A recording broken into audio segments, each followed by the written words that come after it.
I'll share my story. I have type 1 diabetes. I was diagnosed when I was 37, so about 10 years ago.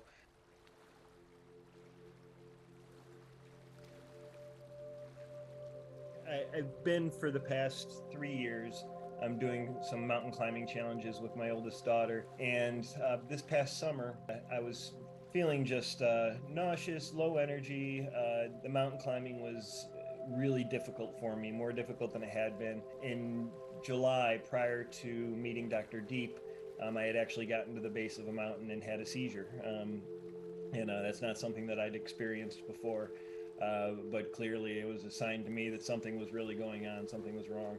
This process that caused my diabetes is autoimmune, and I'd been told that at some point it will begin to attack other organs. And I was kind of been waiting for the next shoe to drop, and I thought that this is probably it.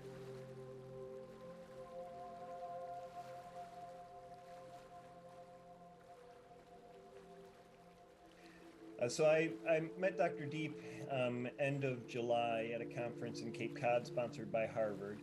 And he grabbed my hands and he said, "I've been looking for you." Uh, and I said, "Wow." I said, "All right. Well, I'm Rob. Nice to meet you." He said, "No." He said, "You don't understand." He said, "The universe has guided me to you." He said, "You need to have a session with me."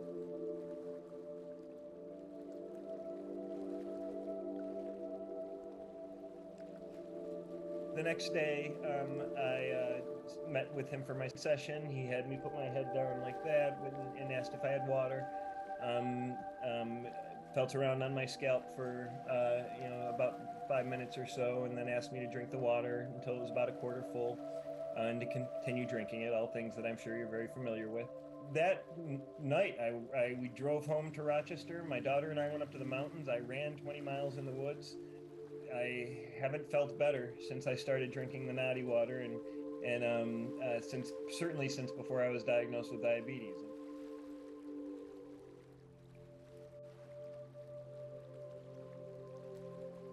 The themes that have been emerging are that we've got these doctors, these scientists, who have reached the extent to what they can understand with modern medicine and are, being exposed to and learning about these ancient practices to healing, these ancient approaches to healing that really do seem to have a lot of validity and overlap amazingly well with what we think we know in modern medicine.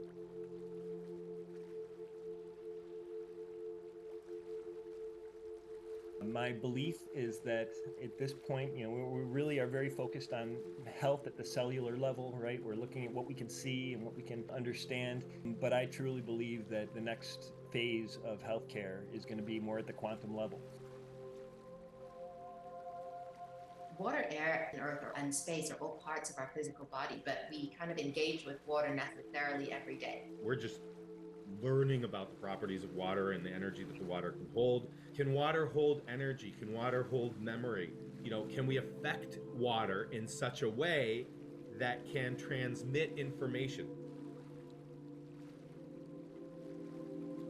So for me, that whole area of water and how water, not as a chemical, but water as a chemical and as a material, offers certain insights about biology that awaits discovery.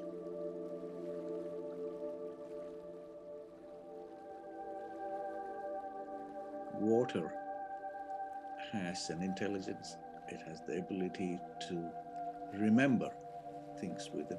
And so, as we're learning all of these things about water, it holds such activated knowledge when it's with this Nadi frequency. So, this Nadi frequency is kind of imprinted upon the water molecules, and our body mimics that when we drink it and we become one with it. The benefit, of course, of drinking highly charged water in this way is that it has an abundance of free electrons, which then immediately neutralize free radicals in the body. So you're not just drinking water from a hydration perspective, you're also drinking it from a neutralization of free radical perspective.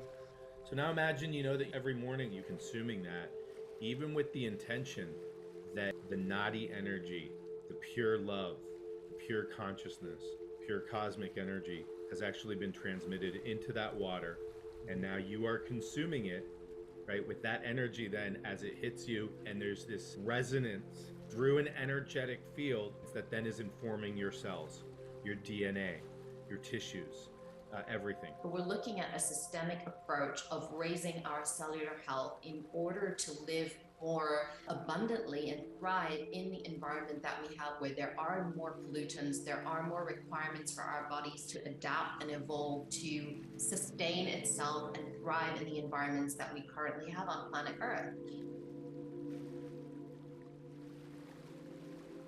Our planet is going through an incredibly restorative moment in its journey. And as humans, it requires each of us to have our direct relationship with the planet. Consciousness is all around us. We all share some common mind, right? And that everything we need to know is there. And then in that way, our brains are much more like lungs for consciousness than they are the creators of consciousness. We've got all of this information that is just always around us, that if we are properly trained and tuned to receive it, that it would inform us in ways that only the universe could inform us. One of the wonderful benefits of being an earthling, having originated on this planet, is that it has a magnetic field of its own. Then, if you think of the billions of humans who are outputting quite a significant modulated heart field into this magnetic field of the Earth, suddenly you kind of see how it's possible, how we can sense the feelings of other people at a subconscious level, because the Earth's magnetic field is acting like a magnetic internet, and therefore is able to transfer information across huge distances.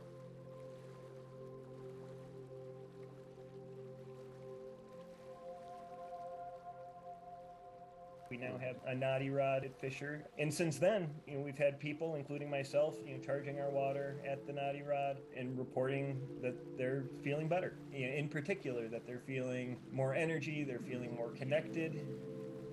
The simplicity of Nadi Water is so profound that it's so direct, it's so personal, and it's so beyond the logical mind that it allows you to access a certain part of yourself or transformation in your own life so simply. There are mysteries there that we have to learn, and if we don't have an open mind, then we lose out the creativity to explore new horizons. We are stuck somewhere.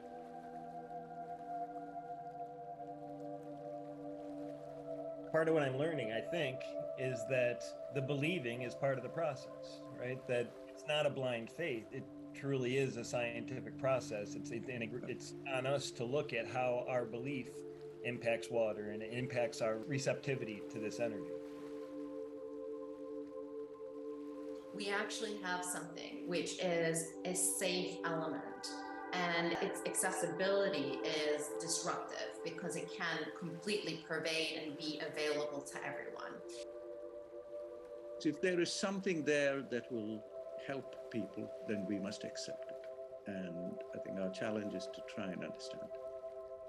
I always say what is simple is true, and understanding may follow later, but these simple truths are long-lasting, timeless, and have been used in just different contemporary settings over time.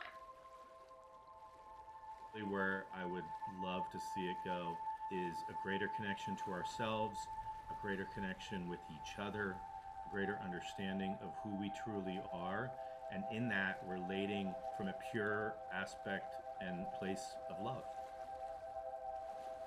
And I think it's extremely important, again, from a medical standpoint, to be able to have a future where we can gain the benefits of pharmacology, but without the actual drugs being present. I truly believe that this is the basic foundational element, that we no longer accept a world that we are suffering, and we say we deserve to heal, to be pain-free, to be violent-free, to be suffering-free, and to know that we will dedicate ourselves and commit to those solutions, then Nadi has an incredibly powerful place at the table.